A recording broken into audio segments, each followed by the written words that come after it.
I'm Matthew Martin, and the news is good. Tonight, one verse. I'm excited to preach this Lord's Day. The sermon is based entirely around one single verse, one short, simple statement, yet one that is packed full of thoughts. It is very charged when you hear it. If you don't have any kind of a Christian connotation for it, if you have no appreciation for Christianity, if you're just some outside non-believer observer, it's going to sound very harsh. It's going to sound very brutal. If you're a follower of Jesus, it's a statement you probably have read 100 times and thought nothing of, but maybe have never really challenged yourself to put the implications of it into practice. It's a big statement. It's just one verse. There's a lot built into it. And so that's the entire sermon. It's just this one verse. And I'm going to read it to you now. It's Matthew 10:37. The Master says, "He that loves father or mother more than me is not worthy of me.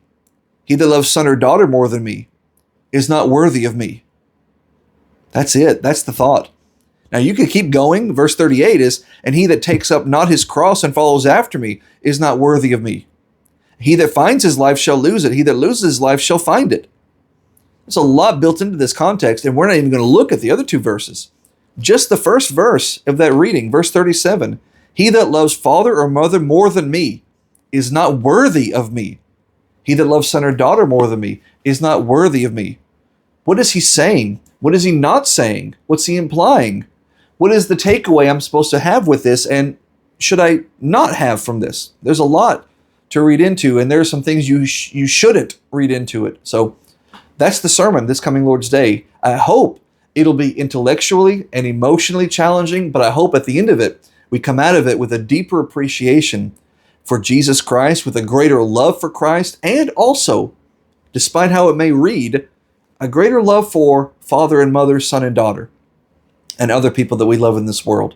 That's the goal for the sermon this Lord's Day. I hope to see you here at Vilonia. God bless. It is Friday, February 20th. We have made it to the end of another week. I mean, technically tomorrow is the last day of the week, but people think of Friday as the end of the week. We made it. But not all of us did, right? I mean, there are some people who took their last breath on Thursday evening, and they woke up either in the arms of Jesus or not, depending on how they live their lives. Be mindful of that. Not to be dour, not to be negative, but that is the fact of life. That is the sad reality of it all. In fact, it's not always a sad reality. You have the opportunity available to you, free to take, for it to be a wonderful thing, a great reality, that you draw your last breath, you breathe in oxygen for the last time, and then you will exhale in the arms of your Savior forevermore. That's a wonderful thing.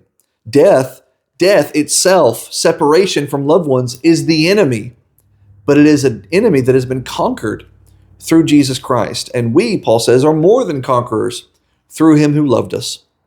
So you made it to Friday. Be mindful of those who didn't.